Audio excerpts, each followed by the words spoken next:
record. The fastest player in the history, 30-year history of the WNBA, the fastest player in the history of all of the WNBA's time to reach 600 assists. She did it in just 72 games, guys. Do you think Stephanie White congratulated her on breaking a record? Do you think, but before we get into it, do you think so? Hello, everyone. Today, I'm back with another exciting and interesting video. So, without wasting any more time, let's jump right into it. At the highest economic level, professional basketball's entire corporate structure has formally fractured. And after the most devastating CEO leak in WNBA history, the entire multi-billion-dollar sports industry is now spiraling out of control.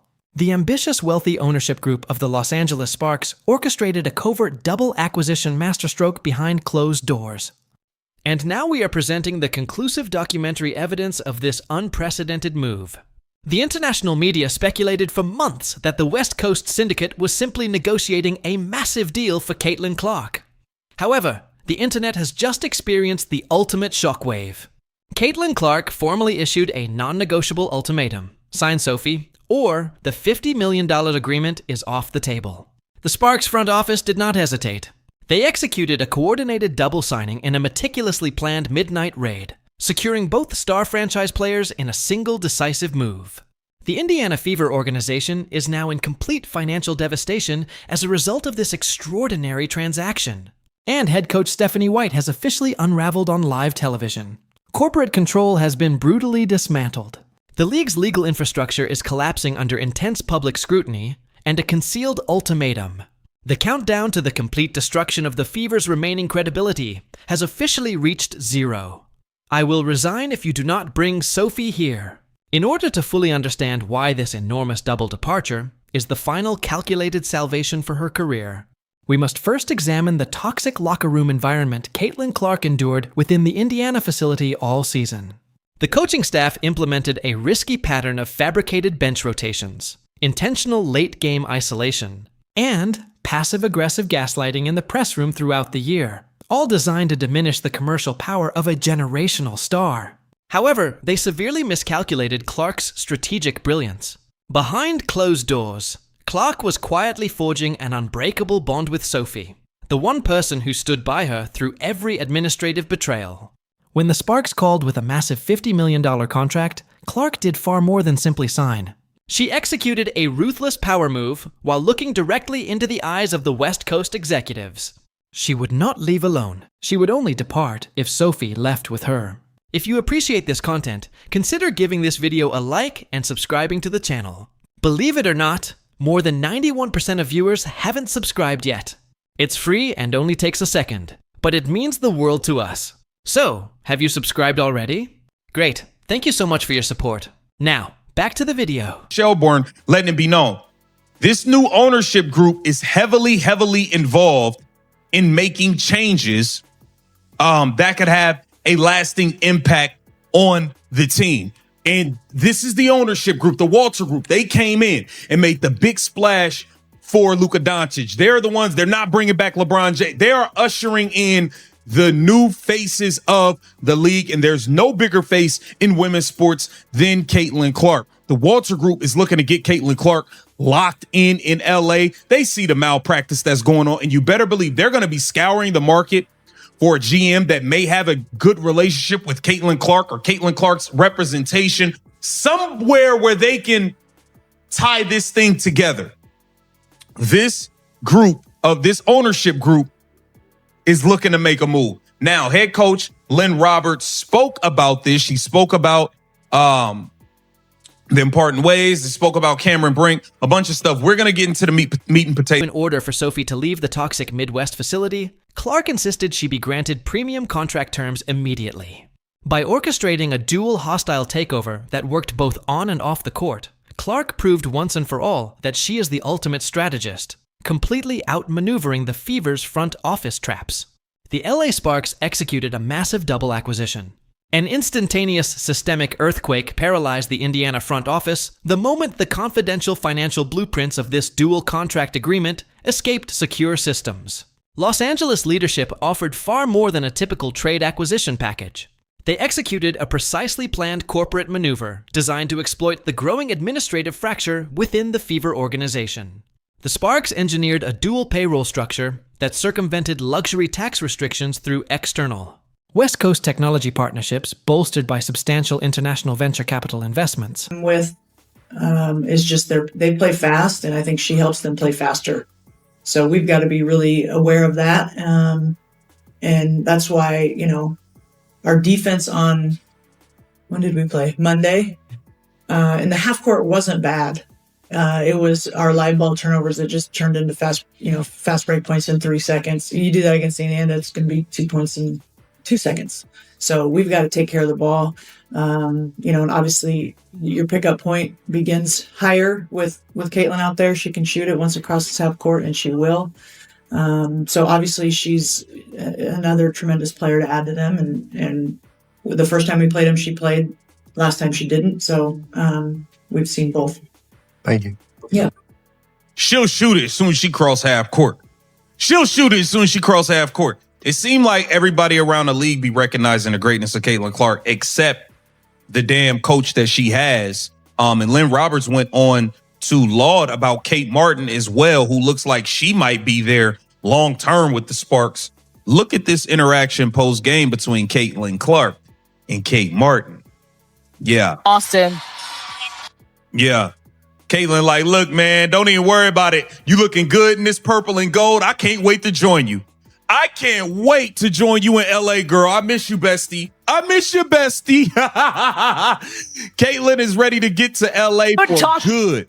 Caitlin is ready to get to LA permanently. Let's take a look at what Lynn Roberts had to say about Kate Money Martin. Yeah, at this level. But when she is out there, what kind of advantages do you have? She's able to.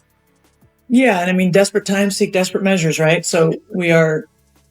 I'm with them, and they play fast. I think she helps them play faster. So we've got to be really aware of that. And that's why, our defense. When did we play? Monday. In the half court, it wasn't bad. It was our live ball turnovers that just turned into fast break points in 3 seconds. You do that against Indiana, that's going to be 2 points in 2 seconds. So we've got to take care of the ball. And obviously, your pickup point begins higher with Caitlin out there. She can shoot it once it crosses half court, and she will. So obviously, she's another tremendous player to add to them. And the first time we played them, she played. Last time she didn't. So we've seen both. Thank you. Yeah, she'll shoot it as soon as she crosses half court. It seems like everybody around the league recognizes the greatness of Caitlin Clark, except the damn coach that she has. And Lynn Roberts went on to praise Kate Martin as well, who looks like she might be staying long-term with the Sparks. Look at this post-game interaction between Caitlin Clark and Kate Martin. Yeah, Austin. Yeah. Caitlin like, look, man, don't even worry about it. You're looking good in this purple and gold. I can't wait to join you. I can't wait to join you in LA, girl. I miss you, bestie. Caitlin is ready to get to LA for good. Caitlin is ready to get to LA permanently. Let's take a look at what Lynn Roberts had to say about Kate Martin. Yeah, at this level. But when she is out there, what kind of advantages do you want? She's able to slide up there. Yeah, and I mean, desperate times seek desperate measures, right?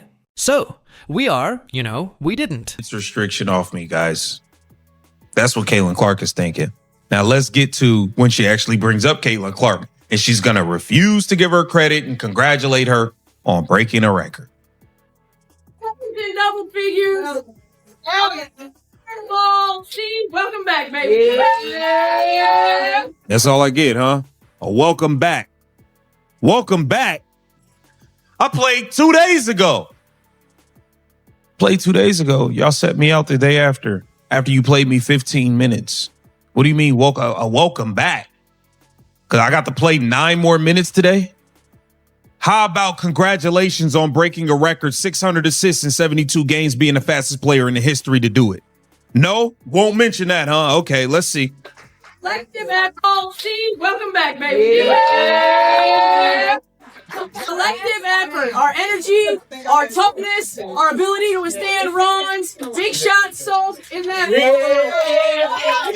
Hey, but most important thing, yo, 3 wins out on the road trip. Hey, collective effort every night. A collective effort every night. When we play connected as we did on both ends of the floor, nobody can stop us.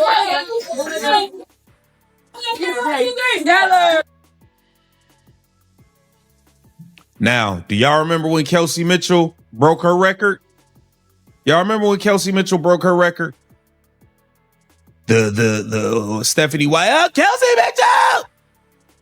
None of that for Caitlin. None of that. Insane. I don't even think, I don't think you can be this, not smart. I think this is being done on. Mandating the immediate freeze of local Midwest marketing spending by major network sponsors. They came to realize that the greatest television draws in sports history had successfully orchestrated their long-term combined departure from Indiana. The entire corporate reckoning is unfolding with horrifying mathematical precision, and the hunters have now officially become the hunted. The complete psychological collapse of coach Stephanie White remains the sole focus of the catastrophic consequences from this double transaction, as her professional reputation has been utterly and irreversibly destroyed on the internet worldwide. As she confronts the reality of being completely outmaneuvered and left empty-handed, the comfortable illusion of total executive control has rapidly transformed into a frightening professional nightmare. According to internal leaks from the secured Indiana facility, when White learned that both of her primary franchise anchors had signed West Coast contracts right before her eyes, she experienced a total psychological breakdown.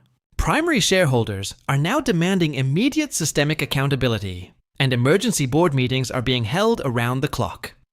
I think this is being done on purpose. I think it's being done on purpose. We got to get to this article here, courtesy of Yahoo Sports. Caitlin Clark shows discontent over officiating decision after hostile act involving Chelsea Gray. Here it says, with 4:26 left in the second quarter of Sunday's Indiana Fever Las Vegas Aces, Caitlin Clark took on point guard Chelsea Gray, point grandma, because she's done. She's cooked. Chelsea Gray's done. The lady can't move. She moved like Damiris Dantas. It's over. It ended in another highly debated foul call as Clark tried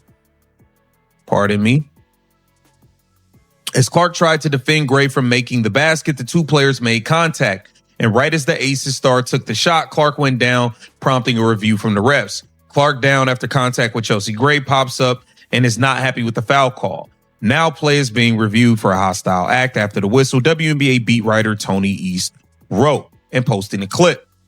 It says Becky Hammond looked baffled as the officials went to the screen. Hammond even argued her case with the officials, but they looked into the foul regardless. As the officials reviewed the sequence, Clark stayed down, holding her back, and fans feared the worst. However, as she got up, the officials assessed it as a common foul for Clark, and the Fever star immediately protested. She said, it's not a foul. She said, as Stephanie White prevented the situation from getting any worse and guided her to the bench because Caitlin Clark don't need to get no more techs. Clark is already on 5 technicals, and the Indiana Fever does not want her suspended for 1 game. Clark's fitness also remains a concern for the Fever after she missed 2 games because of the back injury she picked up June 24th versus the Mercury. Here it says, oftentimes when you're coming back from injury, fatigue is also a factor, and building endurance is also a factor. When you're fatigued, you have a tendency to get